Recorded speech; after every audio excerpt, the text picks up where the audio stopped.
ಮುಂದಿನ ನಮ್ಮ ಉಪನ್ಯಾಸಕರಾಗಿ ಸಿದ್ದರಾಮೇಶ್ವರ್ ವಿ ನಾರಾ, ಉಪಾಧ್ಯಕ್ಷರು ಇನ್ಫೋಸಿಸ್, ಅವರನ್ನ ನಾನು ಇನ್ವೈಟ್ ಮಾಡ್ತೀನಿ. ಓವರ್ ಟು ಸಿದ್ದರಾಮೇಶ್ವರ್ ವಿ ನಾರಾ.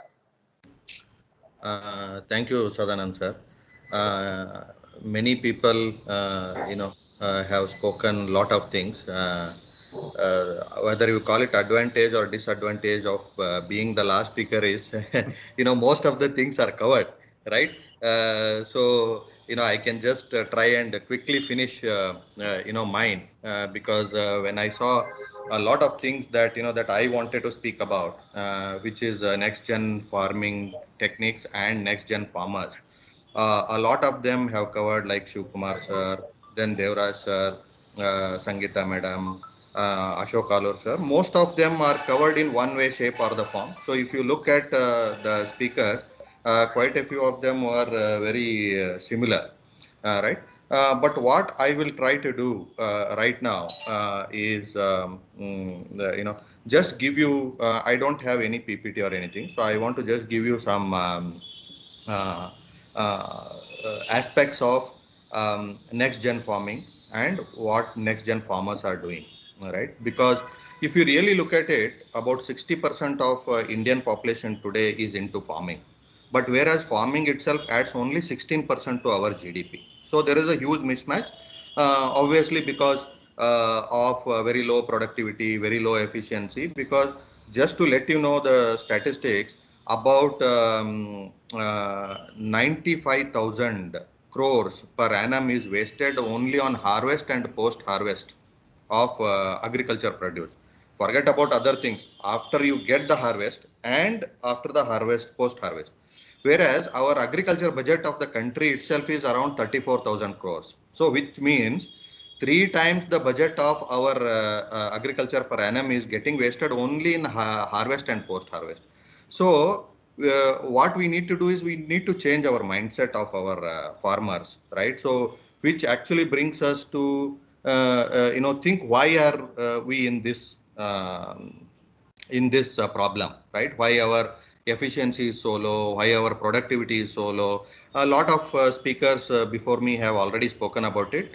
Things like small land holdings are there. Then that is a main constraint, where you cannot actually get economies of scale. But apart from that, there are other things, right? For example, the changing nature of the food habits itself, or the demand itself is changing, if you really see, right? So that is also very important item that we need to figure out, because most of the farmers, they don't even understand what the market wants, what the consumers want, right? Then the a lot of climate changes are happening, which actually change the way the pathogens are attacking our crops. So, and we don't understand, right? Because when I say climate change, basically it is actually leading to higher temperatures, which change the way pathogens and pests are attacking. Then a lot of issues with groundwater depletion. So just to give you some data, Indian water, groundwater, we are using more than US and China combined together. Okay, so you can really think how much water we are wasting, right? Because we blindly go ahead and then do whatever is happening. Before the agri bill was passed, we had a lot of other constraints which also led to certain challenges. Because what I have heard is, some essential commodities were stored almost 60% within 1 year, around 30% is more than 2 to 4 years, and rest of it up to 4 to 16 years also we are changing. And what can you eat? Food products, they are, perishable, right? Even if you are talking about cereals and all, how long can they sustain? So that is why, you see a lot of these challenges. So now, in the name of, green revolution, we have actually spoiled our land. The whole biomass, or, the carbon content that, we talk about, that is also, altered quite a bit, because the irrational application of fertilizers, pesticides. So many people talked about how much pesticides content is there in a farmer's body. And it also leads to a lot of other things like cancer, heart attacks, lots of things, that are happening. And if you also look at, there are other things like, the middleman, the small land holding. So that is why the new agriculture farm bill is a boon, at least I feel. Obviously, there are pros and cons which are being debated.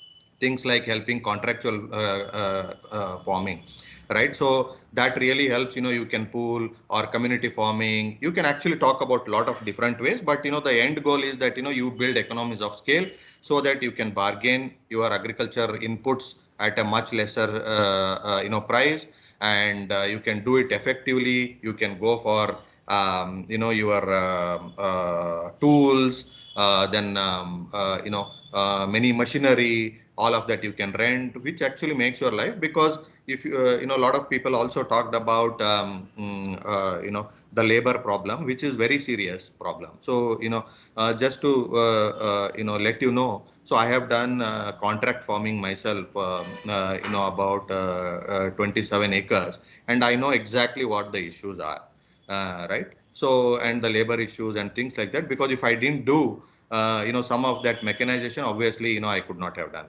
And the last issue which is with the farmers is they really don't have any knowledge of where to sell, what to sell, when to sell, how to present. A lot of these are big challenges, and they're at the mercy of the middlemen or the mandis.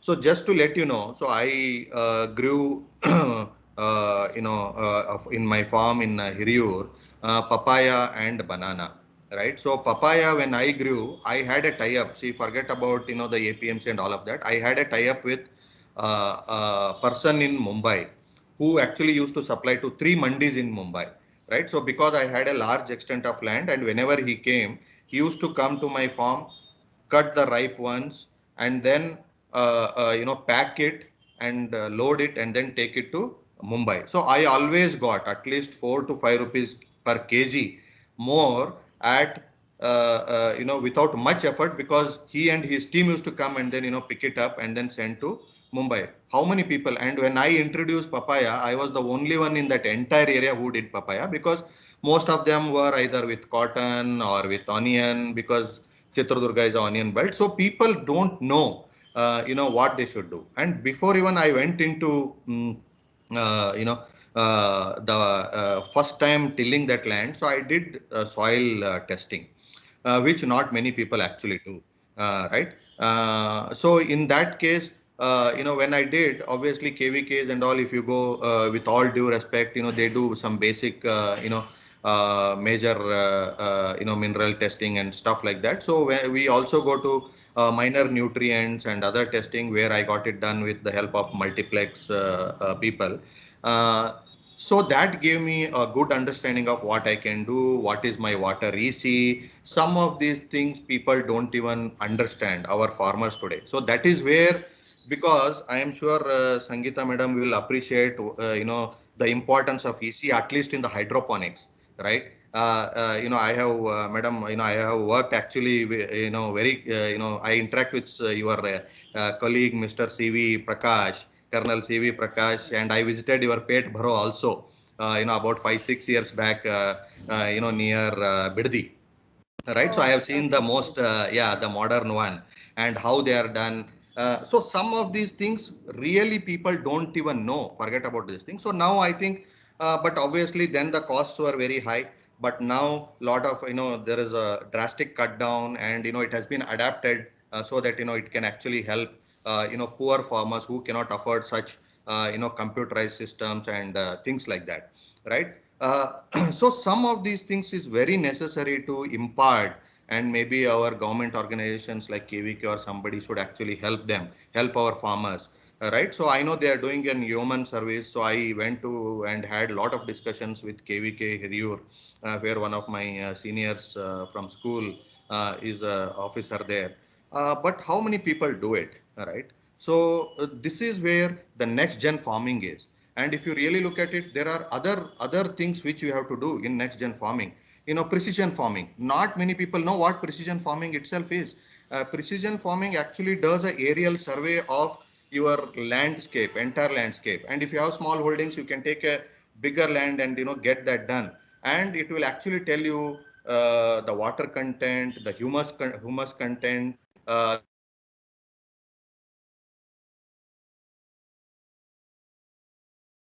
where you have a degraded land.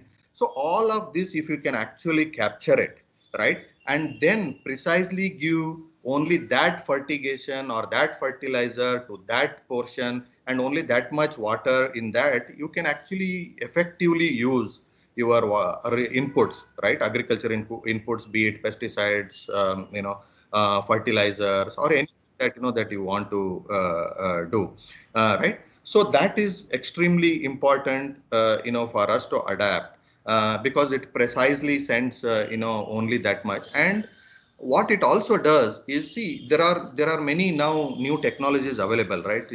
I am sure a lot of people have heard about, starting and stopping of your water motor, using SMS, sitting at your home. Some of these things have become a little bit more common, but how many people really know that, there are sensors which are put about 10 to 15 sensors on a farmland of say 20-25 acres, and they are coming at just about 4,500 rupees. And entire set, I know a startup, which actually does, and I work with them and I advise them what is needed. And unfortunately, for Davangere or for Karnataka, not many people have, adapted it. Obviously, people in Maharashtra and Gujarat, they have adapted, but the company exists here in Bangalore, right? So what they actually do is, they go and monitor the continuous monitoring. When I say not once in a while, it actually keeps sending the data continuously about, the water content in the soil. Did we put more water, and it automatically turns off water, because there is no point in wasting water, right? Plus, based on the weather parameters, it actually predicts, what kind of pests might come.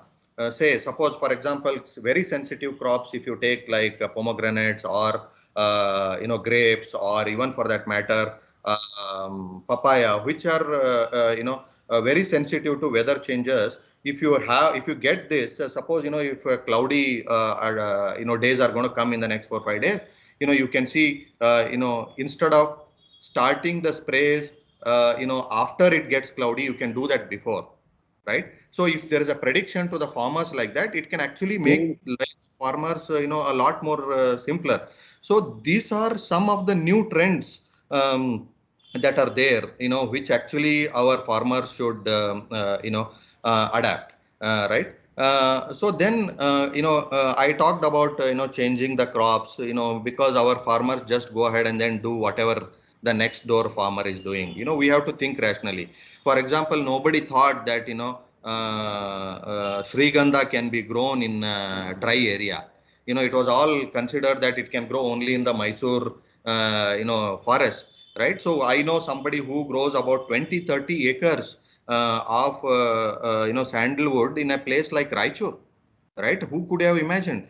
And I know of, new gen farmers, it's who are into contract farming, called Hosachiguru. I interact with them very often, and they do farming as a service, right? So they pull different people's farms, and you can buy farms with them. They apply exactly the same things that I talked about, tools, machinery, and then they take a cut out of the, out of the produce, right? And they are also into, yeah, and somebody is actually saying they are growing, sandalwood here. There's somebody ping, right? So all of these things are very, important for our next gen farmers, right? So these are the things our next gen farmers should look at. Obviously, value addition, many people spoke about. Just to give you some quick summary, see, when I grew, turmeric and ginger in Shimoga area, there was nothing to store. Cold storage was not there. So I had to put my produce near Ranebennur, right? And many people didn't even know that, I can put even papaya there. See, for example, there are different ways you can sell a papaya. You can sell if you have too many raw papayas and you can't wait and you can actually harvest it quickly, you should send it to Delhi, and you get more money, because there they use papaya sabji, unlike the papaya, fruit to eat, right? And then you can actually use papain, to extract for many users. Papain can be done. And I work with somebody in Erode, where many people don't know the mother root of turmeric has the highest content of curcumin, whereas a turmeric root actually gives you about 2 to 3% curcumin content. That gives you up to 8 to 10%. And when the crop is harvested, it looks like a very rotten piece.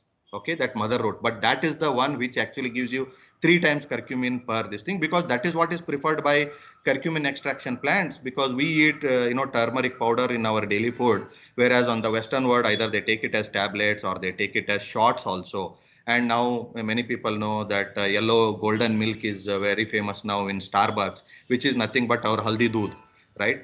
So some of these things we did not know. And now when I looked at the efficiency of extraction of that mother root is much higher in Erode and Salem district, whereas on the Maharashtra border, the Kolhapur and Sangli varieties, or even in Andhra Pradesh, the people throw it. And now they have started gaining that this is much more useful, right? Knowledge of our farmers, but their efficiency to identify that and keep it and dry and do all of that is only 30%, whereas the farmers in Salem and this thing, their efficiency is at 70%. See, some of these things need to be only next gen farmers can actually really think about, right?